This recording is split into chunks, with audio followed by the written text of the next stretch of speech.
ராஜ்யத்துக்குள்ள வந்தா பற்றாக்குறை பட்ஜெட்டே கிடையாது. என்னைக்கு இயேசுவை ஆண்டவராக ஏற்றுக்கொண்டீர்களோ அன்னைக்கு நீங்க ஆசாரியர்களும் ராஜாக்களுமா இருக்கிறீர்கள். ஆமென். எல்லா நன்மைகளையும் நீங்கள் சுதந்திரிப்பீர்கள். அப்ப திருவிருந்துங்கிறது ஒரு விசேஷித்த உடன்படிக்கை. என்னவா இருக்கிறதுங்க? என்ன உடன்படிக்கைங்க? விசேஷித்த உடன்படிக்கை. ஒரு ஊழியக்காரர் 27 பேரை உயிரோடு எழுப்பினவர். காலையில் ஏந்திரிச்சு டெய்லி திருவிருந்து எடுக்காம வெளியே போறதே கிடையாது. எத்தனை பேர் எழுப்புறவர்? 27 பேர். ஒரு ஊழியக்காரர் ஒரு நாளைக்கு வியாதியாக இருந்தப்ப 6 தடவை கம்பெனி 7 தடவை எடுத்தானா. ஏன் 7 தடவை எடுத்தாருன்னா, சிலுவையில் இயேசு செய்ததை திரும்ப திரும்ப திரும்ப திரும்ப திரும்ப நினைச்சிருக்காரு. என் வியாதி அங்கதான் இருக்கு, சிலுவையில் இருக்கு, அதை நரகத்தில் போய் போட்டாரு, இப்ப வியாதி என் மேல இல்லை. இந்த போர்வையை கலைந்து போட விரும்பாமல் மரணமானது ஜீவனாலே விழுங்கப்படுவதற்காக போர்வையை தரித்து கொண்டவர்களாய் விரும்புகிறோம். அதுதான் இந்த புதிய மனிதனை நீங்க போட்டுங்க. எபேசியர் 4:24 வாசிங்க வேகமா. எபேசியர் 4:24. மெய்யான நீதியிலும் பரிசுத்தத்திலும் தேவனுடைய சாயலாக சிருஷ்டிக்கப்பட்ட புதிய மனுஷனை தரித்துக் கொள்ளுங்கள். இது நம்ம வேலையா அவரு வேலையா? ஹலோ,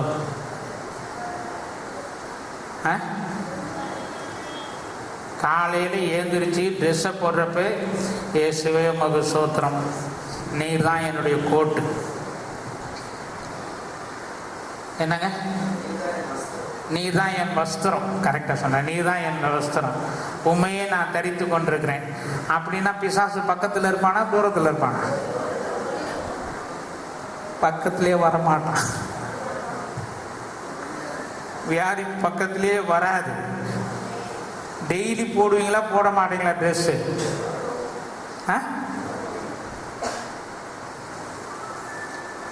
டெய்லி தினமும்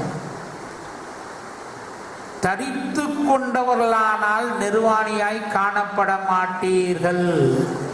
தரித்து கொள்ளுவது அனுதினமும் செய்ய வேண்டிய காரியமாக இருக்கிறது. Be conscious. எப்பொழுதும் அப்படிப்பட்ட சிந்தை உடையவர்களாக இருங்கள்.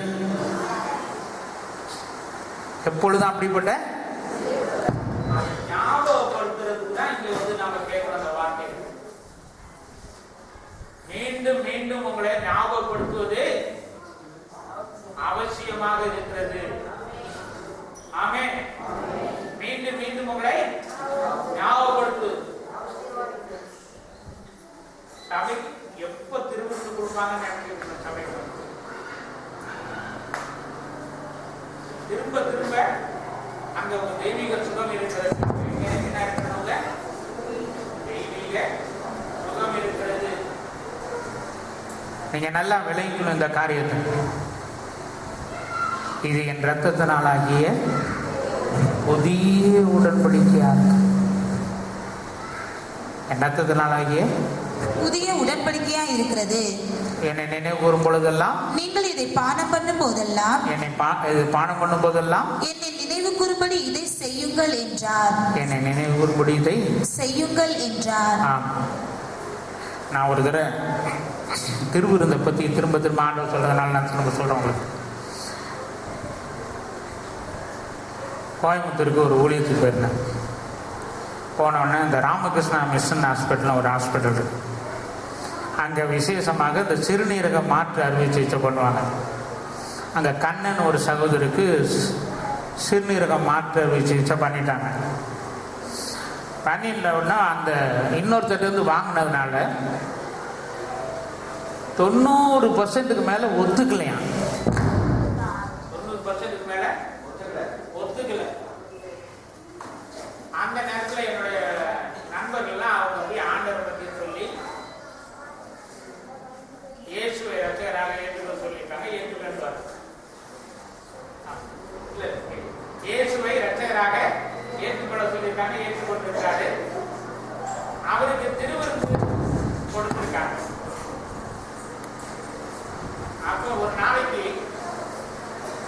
3 தடவை திருவிருந்து கொடுத்துருக்காங்க. நண்பர்கள் சேர்ந்து போய் ஆண்டவரை பற்றி சொல்லி திருவிருந்து. ரிசல்ட் என்ன வந்திருக்கு? 90% ஒத்துக்கலன்னு வந்திருக்குது. 90% ஒத்துக்கலன்னு வந்திருக்கு. அடுத்த நாள் ஒரு ரிசல்ட் செக் பண்ண அனுப்பியிருக்காங்க. எல்லாம் ஒத்துக்குச்சு. எல்லாம் சொல்லுங்க, இயேசு ரத்தம் வந்தா சகலவற்றையும் சரி பண்ணிடும். ஆமென். அடுத்தது நான் போனேன். நானும் போய் ஜெபம் பண்ணிட்டு ஒரு திருவிருந்து கொடுத்தேன் அவருக்கு. திருவிருந்து கொடுத்து முடிச்சோன்னு சொன்னேன், உனக்கு ஒரு பெரிய பொருளாதார ஆசீர்வாதம் வரும்னு சொல்லிட்டேன். என்ன சொல்லிட்டேன்? நான் நினைச்செல்லாம் சொல்லல. திருவிருந்து கொடுத்துட்டு ஜெபம் பண்றப்ப உனக்கு ஒரு பெரிய பொருளாதாரம் வரும், ஆசீர்வாதம் வரும்னு சொல்லிட்டேன். சொல்லிட்டு கேரளாவுக்கு ஊழியத்துக்கு போறேன். என்ன ஆண்டவரை இப்படி சொல்லிட்டேன் அப்படின்னு கேட்டேன். அப்ப ஆண்டவர் சொன்னாரு, சங்கீதம் 105:37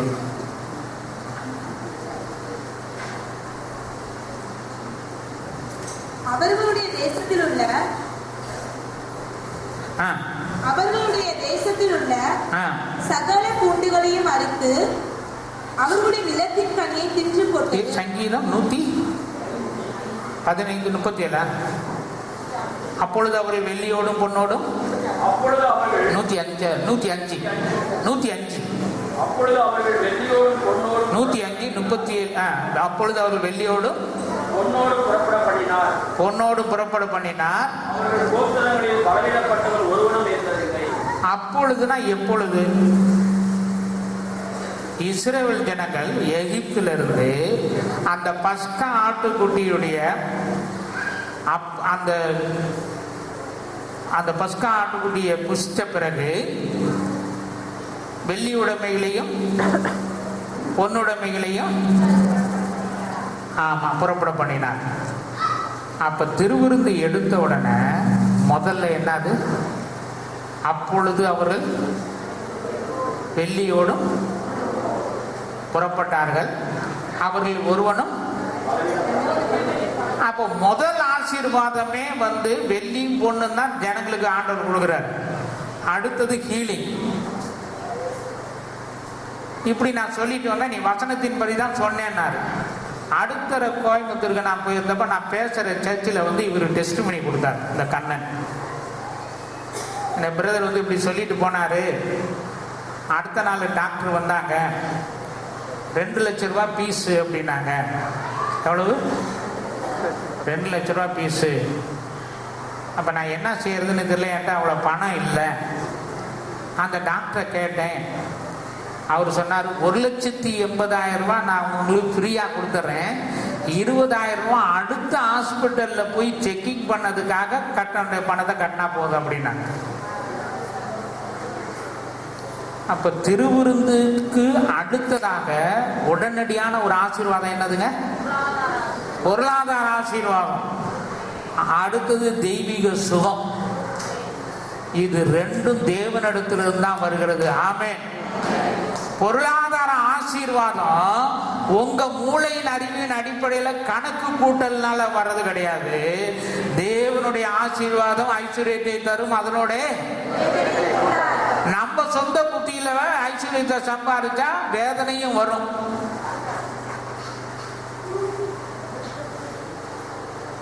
கர்த்தருடைய வார்த்தையின்படி செய்தா வராது, அதனுடைய வேதனையை கூட்டார்.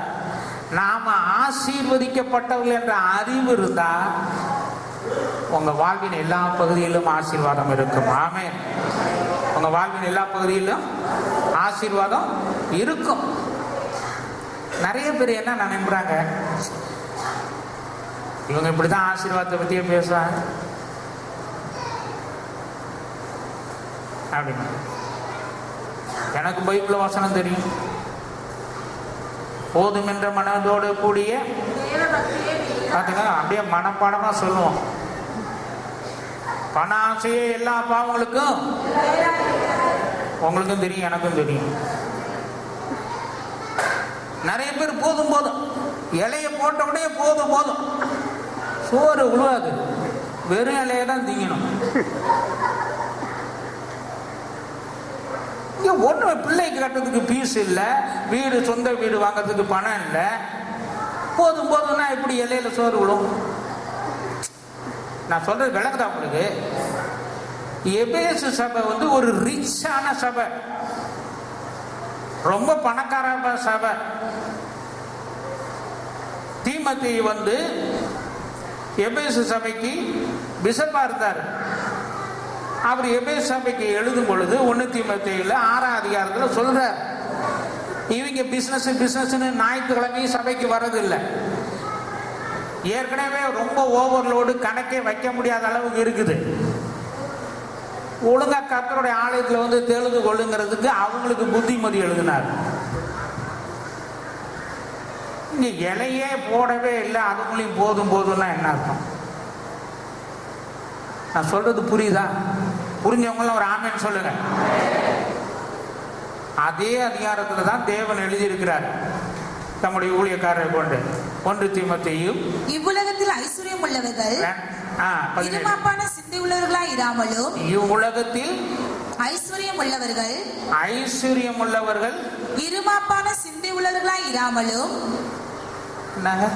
இருமாப்பான சிந்தை உள்ளவர்களாய் இராமலும், பணம் இருக்கு, கார் இருக்கு, வீடு இருக்குது, சொத்து இருக்குது அப்படின்னு ரொம்ப பெருமைப்படாத. நிலையற்ற ஐஸ்வர்யத்தின் மேல் நம்பிக்கை வையாமலும், நிலையற்ற ஐஸ்வர்யத்தின் மேல என்னத்தை வைக்காத? நம்பிக்கை வையாமலும், நாம் அனுபவிக்கிறதற்கு, சொல்லுங்க, நாம் அனுபவிக்கிறதற்கு சகல நன்மையும், என்னங்க, சகலவித நன்மைகளையும் நமக்கு சம்பூர்ணமாய் கொடுக்கிற ஜீவனுள்ள தேவன் மேல் நம்பிக்கை வைக்கவும். ஆமென். 1 கோடி ரூபாய் ஒரு கேன்சர் சுகமாக்காது. ஆமென். ஆனா கர்த்தருடைய வார்த்தை சுகமாக்கும். ஆமென். தம்முடைய வார்த்தையை அனுப்பி அவர் குணப்படுத்துகிறார். ஆமென். தம்முடைய வார்த்தையை அனுப்பி குணப்படுத்துகிறார். இருமாப்பா இருக்கக்கூடாது. நாம் அனுபவிக்கிறதுக்கு சகலவித நன்மை.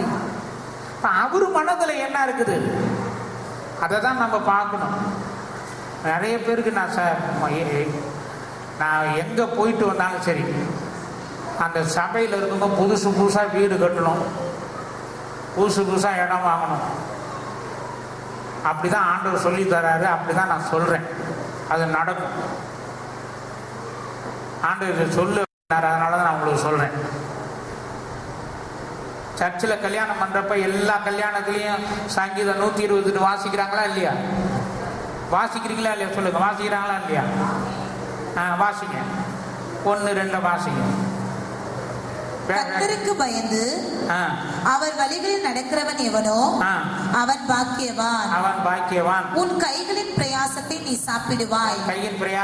சாப்பிடுவாய். உனக்கு பாக்கியமும் நன்மையும் உண்டாயிருக்கும். உன் மனைவி உன் வீட்டோரங்களில், என்னங்க, உன் மனைவி உன் வீட்டோரங்களில் என்னங்க, உன் வீட்டோரங்களில் நிறைய பேர் இது உன் மனைவி வீட்டோரங்களில். ஆண்டவர் ஸ்பெசிபிக்கா கிளீனா தனியா எழுதியிருக்கிறார். உன் மனைவி உன் வீட்டோரங்களில்.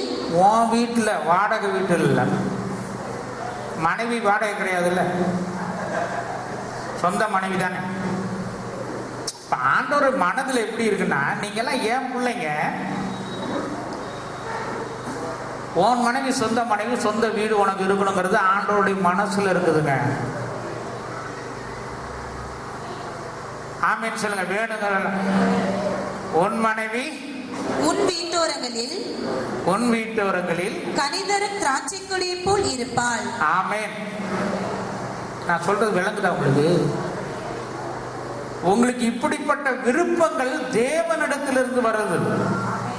தேவனுடைய வார்த்தையில் இப்படிப்பட்ட விருப்பங்கள் இருக்கிறது. தேவன் இதை ஒரு உடன்படிக்கை செய்திருக்கிறார். ஆண்டவர் ஒரு உடன்படிக்கை செய்த அதனுடைய அர்த்தம் என்னன்னு கேட்டீங்கன்னா, உடன்படிக்கை மாற மாட்டார், தன் வாயிலிருந்து விளம்பினதை அதை மாற்ற மாட்டார். மனுஷனுக்கும் தேவனுக்கும் பாவம் தடையா இருக்குதா? இயேசுவை, என் திருக்குமாரனாய் இயேசுவை பூமிக்கு அனுப்புகிறேன், முழு உலகத்தினுடைய பாவத்தை அவர் மேலே நான் சுமத்தி இருக்கிறேன், இனி என் ஜனங்கள் கஷ்டப்பட வேண்டியதில்லை, இயேசுவை ஆண்டவராக ஏற்றுக்கொண்டால் போதும், நான் அவர்களோடு இருந்து என்னுடைய எண்ணங்களை, என்னுடைய திட்டங்களை, என்னுடைய மனதில் உள்ள காரியங்களை நான் அவர்களுக்கு செய்கிறேன் என்று சொல்லுகிறார். ஆண்டவருடைய அன்பான இருதயத்தை நீங்க பார்த்தீங்கன்னா, வாசிங்க எபிரேயர் 13:5. எபிரேயர் 13:5. நீங்கள் பண ஆசை இல்லாதவர்களாய் இருந்து நடந்து ஆசை இயேசு மேல, சொல்லுங்க, ஆசை இயேசு மேல. பணம் எல்லாம் நம்ம பின்னாடி, பணம் எல்லாம் சொல்லுங்க, பணம் எல்லாம் நம்ம பின்னாடி. இந்த ஆசைக்கு நிறைய வித்தியாசம் இருக்கு. நான் சொல்றேன் பாருங்க. சில பேருக்கு கோடிக்கணக்காக சொத்து இருக்கும், பணம் இருக்கும், ஒன்றும் கவலைப்பட மாட்டான், அப்படியே தூக்கிட்டு போயிடுவான், ஒன்றும் பிரச்சனை இருக்காது. ஆசை பார்த்தீங்கன்னா சில பேருக்கு ரொம்ப ஜாஸ்தியாக இருக்கும். ஒரு வழிபறிக்காரன் ஒருத்தன் என்ன பண்ணியிருக்கான், நைட்டில் போகிறப்போ ஒரு ஆள் மடி இப்படியே பிடிச்சிட்டே போயிருக்கான். உள்ள பணம் இருக்குது, இப்படியே பிடிச்சிக்கிட்டே போயிருக்கான். வழிபறிக்காரன் பார்த்தான், ஆகா பணம் நிறைய உள்ள வச்சிருக்கான்னு பிடிச்சிட்டான். இவன் விட்டுறான், அவன் விட மாட்டேங்கிறான். இரவெல்லாம் போராடி இருக்கிறான். கடைசியில் பார்த்துட்டு என்ன பண்ணிட்டான், கத்தி எடுத்து குத்திட்டான். குத்தின உடனே கையை எடுத்தவொடனே உள்ள இருக்கிறத எடுத்து பார்த்தான், 50 பைசா.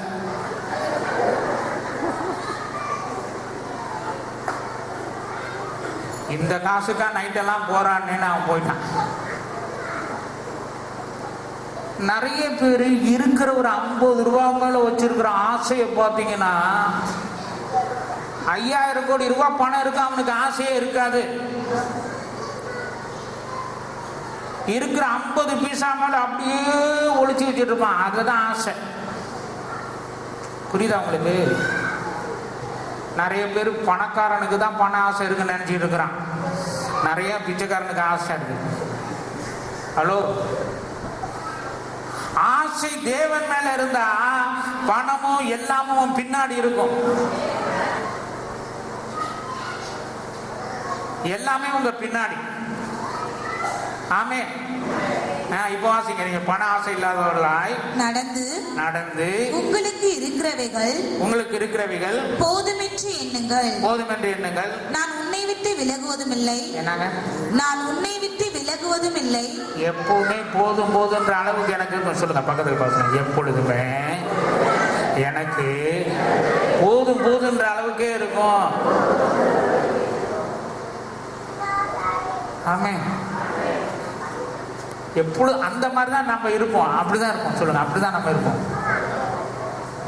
அந்த எண்ணங்கள்ல மாற்றம் வரும் பொழுது பௌதிக பிரகாரமாக இந்த வாழ்க்கையில இந்த எல்லா நன்மைகளும் நமக்கு சேர்ந்துடும், ஒன்றும் குறைவு இருக்காது. வாசிங்க இப்போ.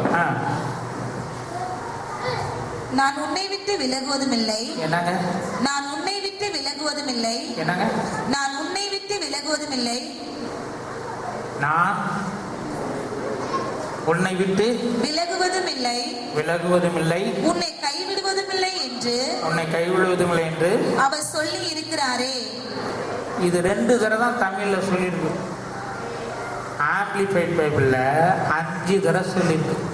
எத்தனை தடவை இருக்கா பஸ்ல ஆம்பிளிஃபைட்? வாசிங்க. 5 தடவை சொல்லியிருக்கு. ஐ நெவர் நாட் ஒருபோதும் உன்னை விட்டு விலகு, நிச்சயமாகவே உன்னை விட்டு விலகுவதில்லை, நிச்சயமாகவே உன்னை கைவிடுவதில்லை, நிச்சயமாகவே உன்னை விட்டு விலகுவதில்லை, உன்னை கைவிடுவதில்லை, உன்னை நிச்சயமாகவே கைவிடுவதில்லை. ஆண்டவர் இருந்தா எல்லா நன்மையும் இருக்கும். ஆமென். சொல்லுங்க, ஆண்டவர் இருந்தா எல்லா நன்மைகளும் இருக்கும். ஒன்றுக்கும் குறைவு இருக்காது. ஆமென்.